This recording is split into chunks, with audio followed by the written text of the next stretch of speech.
ஒரு மகிழ்ச்சியான செய்தி. இதயம் நலனையின் விலை லிட்டருக்கு ரூபாய் 105 குறைஞ்சிருக்கு.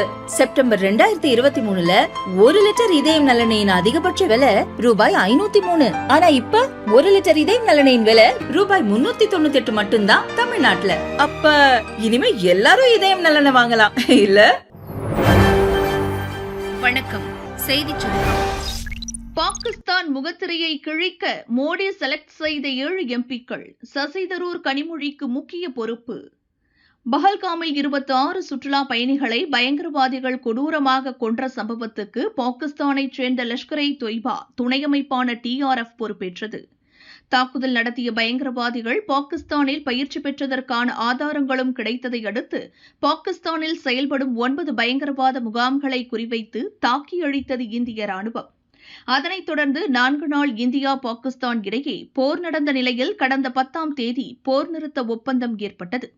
பயங்கரவாதத்தை தொடர்ந்து ஆதரித்து இந்தியாவுக்கு எதிராக தூண்டிவிட்டு வரும் பாகிஸ்தானின் முகத்திரையை சர்வதேச அரங்கில் கிழிப்பதற்காக அனைத்து கட்சிகளைச் சேர்ந்த 7 குழுக்களை மத்திய அரசு அமைக்க உள்ளது. இந்த குழுவில் 40 எம்பிக்கள், முக்கிய அரசியல் தலைவர்கள், வெளியுறவு அதிகாரிகள் இடம்பெற்றிருப்பார்கள் என மத்திய அமைச்சர் கிரண் ரிஜிஜூ தெரிவித்துள்ளார். அந்த குழு 7 குழுவாக பிரிந்து இந்தியாவின் தோழமை நாடுகளுக்கும் ஐக்கிய பாதுகாப்பு கவுன்சில் குழுவில் இடம்பெற்றுள்ள நாடுகளுக்கும் இம்மாத இறுதியில் பயணம் மேற்கொள்வார்கள். பயங்கரவாதத்தை எக்காரணம் கொண்டும் பொறுத்துக் கொள்ள மாட்டோம், பயங்கரவாதத்தை ஒடுக்குவதில் இந்தியா ஒன்றுபட்டு நிற்கிறது என்ற இந்தியாவின் ஸ்ட்ராங் மெசேஜை உலக நாடுகளுக்கு 7 குழுக்கள் விவரமாக எடுத்து சொல்லும். அந்த 7 குழுக்களுக்கு தலைமை வகிக்கும் எம்பிக்கள் யார் யார் என்பதை பிரதமர் மோடி தேர்வு செய்துள்ளார். சசி தரூர் காங்கிரஸ், ரவிசங்கர் பிரசாத் பாரதிய ஜனதா, சஞ்சய் குமார் ஜா ஐக்கிய ஜனதா தளம், வைஜெயந்த் பண்டா பாரதிய ஜனதா, கனிமொழி திமுக, சுப்ரியா சுலே தேசியவாத காங்கிரஸ் சரத்பவார் பிரிவு, ஸ்ரீகாந்த் ஏக்நாத் ஷிண்டே சிவசேனா ஆகியோர் எம்பிக்கள் குழுவுக்கு தலைமை தாங்குவர் என மத்திய அமைச்சர் கிரண் ரிஜிஜூ தெரிவித்துள்ளார். வெளிநாடு செல்லும் 7 குழுக்களில் இடம்பெறும் 40 எம்பிக்களின் பட்டியல் விரைவில் வெளியாகும் என எதிர்பார்க்கப்படுகிறது. ஆபரேஷன் சிந்தூர் நடவடிக்கையையும் பாகிஸ்தானுக்கு எதிரான இந்திய முப்படைகளின் அதிரடி தாக்குதலையும் வெகுவாக பாராட்டியவர் திருவனந்தபுரம் காங்கிரஸ் எம்பி சசி தரூர். வெளியுறவுத்துறைக்கான பார்லிமென்ட் குழுவின் தலைவராக இருக்கும் சசி தரூர் காங்கிரஸ் ஆட்சிக் காலத்தில் மத்திய வெளியுறவு அமைச்சராக இருந்துள்ளார். ஐக்கிய நாடுகள் சபையில் செயலாளர் அளவிலான முக்கிய பொறுப்பையும் வகித்துள்ளார். ஆங்கிலத்தில் அதீத புலமை மிக்கவர். இதுபோன்ற காரணங்களால் அவருக்கு பிரதமர் மோடி இந்த முக்கிய பொறுப்பை கொடுத்துள்ளார். திமுக எம்பி கனிமொழி, தேசியவாத காங்கிரஸ் சரத்பவார் பிரிவு எம்பி சுப்ரியா சுலே ஆகியோரும் ஒவ்வொரு குழுவுக்கு தலைமை தாங்க உள்ளனர். மகாராஷ்டிர துணை முதல்வர் ஏக்நாத் ஷிண்டேவின் மகன் ஸ்ரீகாந்தும் ஒரு குழுவுக்கு தலைமை வகிக்க உள்ளார். அமெரிக்கா, ஐரோப்பியா ஒன்றியம், தென்கிழக்கு ஆசியா, மத்திய கிழக்கு மற்றும் ஆப்பிரிக்க நாடுகள், ஆஸ்திரேலியா, பிரிட்டன் உள்ளிட்ட நாடுகளுக்கு இந்த 7 குழுக்கள் செல்ல உள்ளன. பயங்கரவாதிகளுக்கு பாதுகாப்பான புகலிடமாக பாகிஸ்தான் உள்ளது என்பதை எடுத்துக் கூறுவர். ஆபரேஷன் சிந்தூர் பயங்கரவாத முகாம்களை குறிவைத்துதான் நடத்தப்பட்டது. பாகிஸ்தான் சொல்வது போல மக்கள் வசிக்கும் இடங்களில் தாக்குதல் நடத்தவில்லை என்பதை உலக நாடுகளின் தலைவர்களுக்கு அனைத்து கட்சி குழுவினர் எடுத்துரைப்பர். ஆபரேஷன் சிந்தூரில் கொல்லப்பட்ட முக்கிய பயங்கரவாதிகளின் இறுதி சடங்கில் பாகிஸ்தான் ராணுவ அதிகாரிகள், போலீஸ் அதிகாரிகள் பங்கேற்றதையும், ஐநா மற்றும் அமெரிக்காவால் தடை செய்யப்பட்ட பயங்கரவாதிகள் இன்னும் பாகிஸ்தானில் சுதந்திரமாக நடமாடுகிறார்கள் என்பதையும் ஆதாரத்துடன் புகைப்படங்களுடன் எடுத்து சொல்வார்கள். பாகிஸ்தான் ராணுவ தலைமை தளபதி ஆசிம் முனீரின் குழுவில் ஒசாமா பின் லேடனின் கூட்டாளியின் மகன் இடம்பெற்றுள்ளார். இதன் மூலம் பயங்கரவாதிகளுடனான பாகிஸ்தான் ராணுவத்தின் உறவை புரிந்து கொள்ளலாம் என்பதையும் இந்திய குழுக்கள் விளக்கி சொல்லும். பஹல்காமில் சுற்றுலா பயணிகள் இந்துக்களா என்பதை கேட்டு கேட்டு சுட்டு கொலை செய்யப்பட்டுள்ளனர். அந்த சம்பவத்தில் இறந்தவர்களின் சோக பின்னணி பற்றியும் உலக நாடுகளின் பிரதிநிதிகளிடம் இந்திய குழுக்கள் விளக்கி சொல்லும் என மத்திய அமைச்சர் கிரண் ரிஜிஜூ தெரிவித்தார். இடி ரெய்டால் ஸ்டாலினுக்கு பயம், எப்போது மௌனம் கலைப்பார்? மதுரை உசிலம்பட்டியில் அதிமுக முன்னாள் எம்எல்ஏ சேவூர் ராமச்சந்திரன் வீட்டில் லஞ்ச ஒழிப்புத்துறை இன்று சோதனை நடத்தினர். 2016 to 2021 வரையிலான அதிமுக ஆட்சியில் ராமச்சந்திரன் இந்து சமய அறநிலையத்துறை அமைச்சராக பதவி வகித்தார்.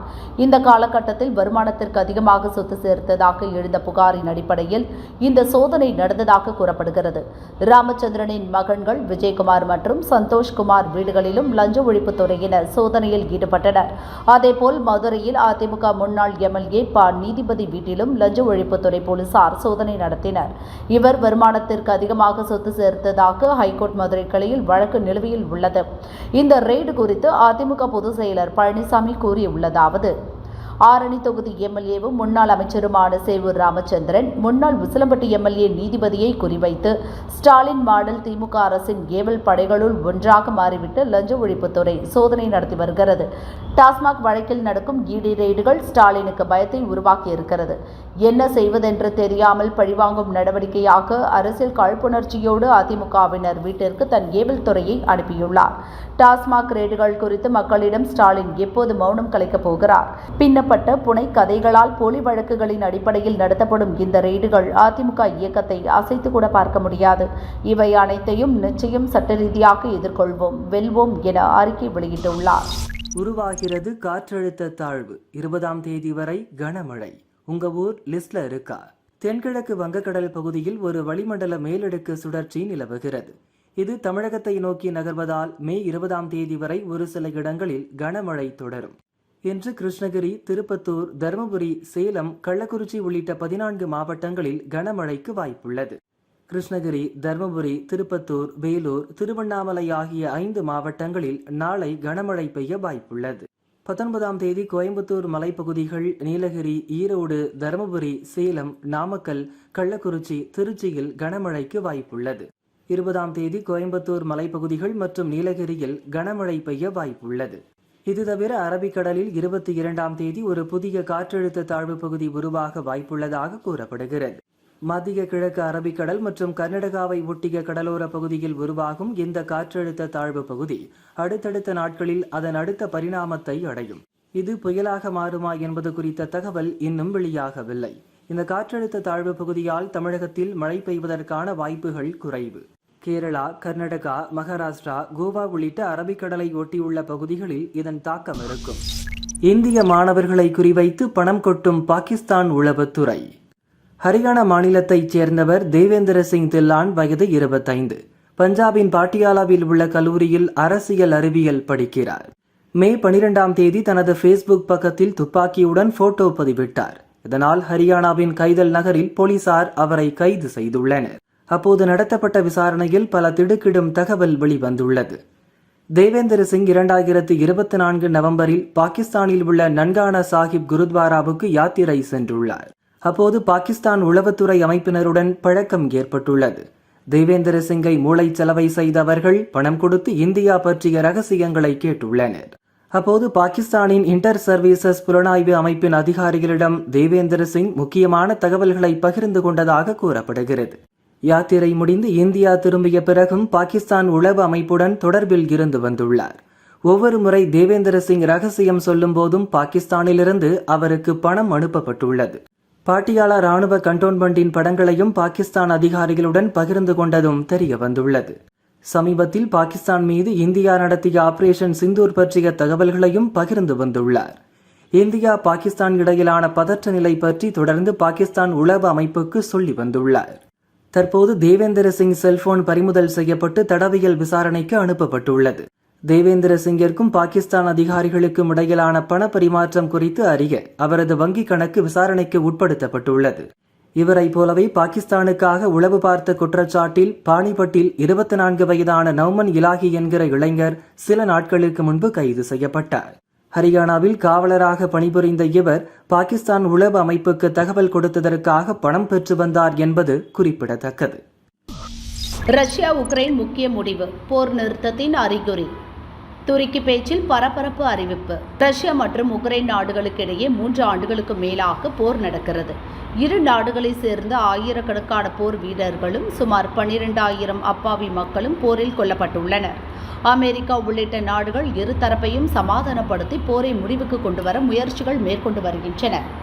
அமெரிக்கா எடுத்த போர் நிறுத்த முயற்சிகளுக்கு உக்ரைன் முழு ஒத்துழைப்பு கொடுத்தது. போரை நிறுத்த முன்வந்தது. ஆனால் ரஷ்யாவோ போரை நிறுத்த முடியாது என்றது.